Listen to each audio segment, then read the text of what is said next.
I think it's safe to say that for the majority of Americans, sports is a pastime. In a sense, sports gives us a true pride. Now, if you've ever met a devout fan, you know that their team is what they stand by. Being a true fan means that win or loss, a fan remains a fan and never strays from their team. Take, for example, Cubs fans. I myself am one, and I have been one ever since I moved to the Chicago area back in 2005. Cubs fans are the definition of a true fan. For 108 years, the Cubs did not win a World Series, and for 71 years, they did not win a pennant, which are record droughts in Major League Baseball. Even if you don't follow baseball, you probably know a Cubs fan. Known as religious fans, Cubs fans stick with their team as they have for 108 years. So when the Cubs made it to the World Series in 2016, it was unreal. I have never seen a World Series quite like it, or any sports series as interesting and as scary as that World Series. To win the World Series, you need to win 4 games, best 4 out of 7, 36 innings. The series was against the Cleveland Indians, and for the first time in baseball history, it was 2 underdog, hungry teams going at it.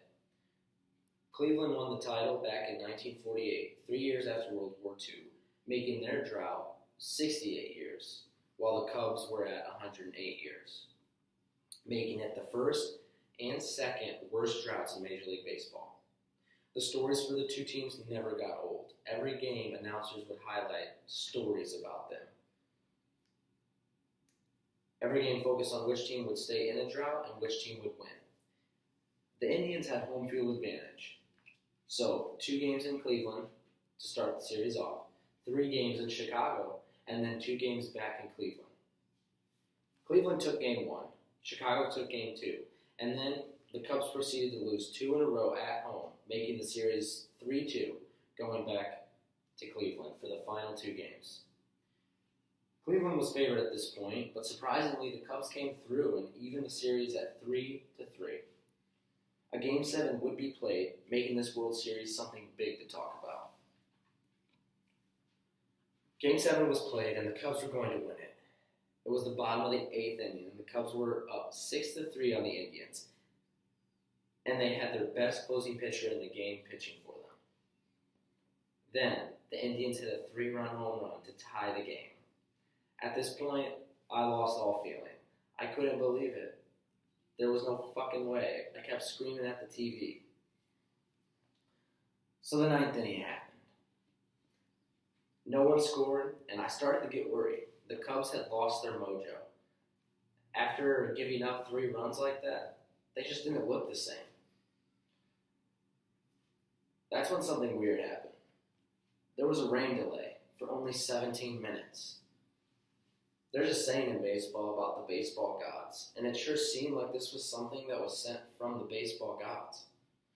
Right when momentum was shifting and the Cubs were losing sight of their dream, almost seizing it, but losing it at the last minute, which is typical of every Cubs team, was it coincidence that the rain delay came right then?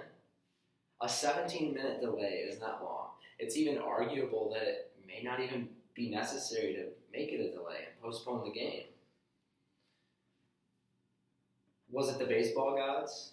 Or was it someone, or rather something, at the last minute willing to wager a bit more than their opposition?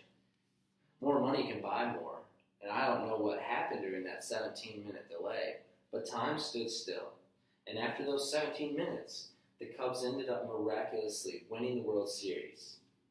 They played better in that final inning, and that game will go down in history as one of the greatest finishes of all time.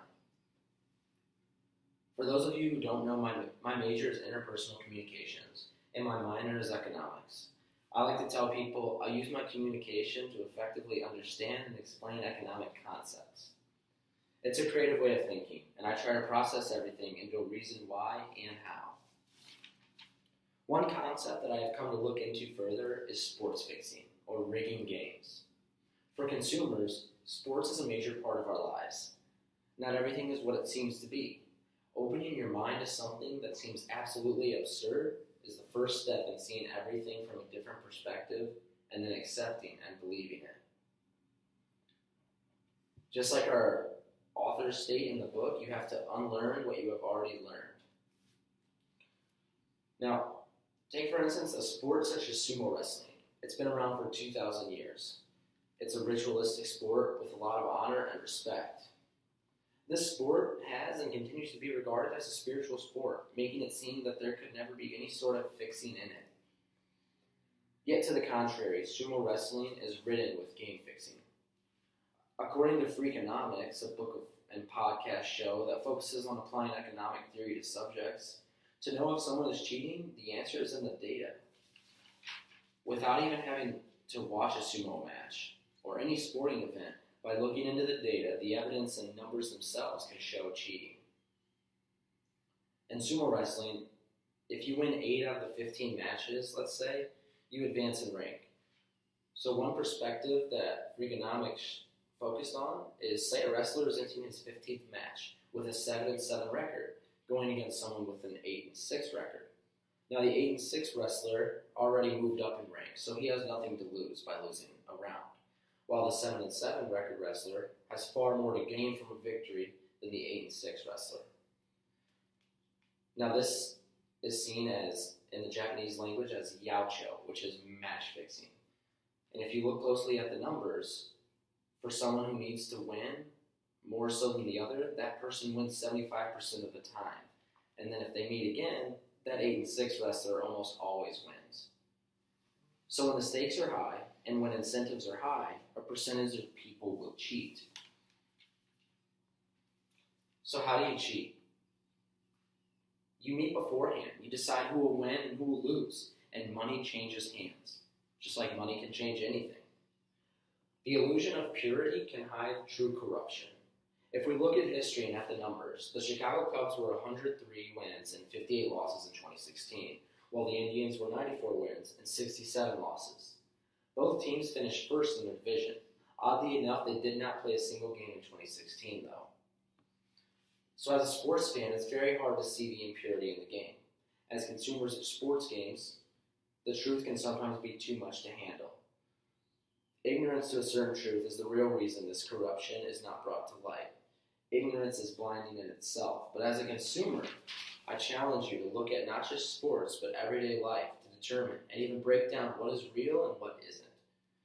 Being blind to the truth goes so much deeper than just sports. It goes on in our lives every day, from the school that we attend, to the politics that are around in our lives, and even to our own close relationships. Look at events in your own life from a different view and see for yourself what actually is happening. Viewing sports from a different light is a step in viewing everything else from a different light. Regardless of how we want to think, there is always a dark side that we are trying to see past. And once you can finally distance yourself from that view, acceptance and believing it is a vital role in your life. Like I said, like our own author states, you have to unlearn what you already know or learn, and power emerges from that. Thank you. We'll keep that going. But, alright. What you got? I thought in your intro you commanded the room really well. I thought I was brought into your speech right away. Okay. So yeah, I would like the story. Yeah. Okay. I don't think I changed too much about the intro. I thought right away I was okay, I'm interested. Right. But maybe I don't know. Maybe that's because I'm a sports fan. Right. Yeah. What do you think about people that aren't sports fans? Because I was thinking about that.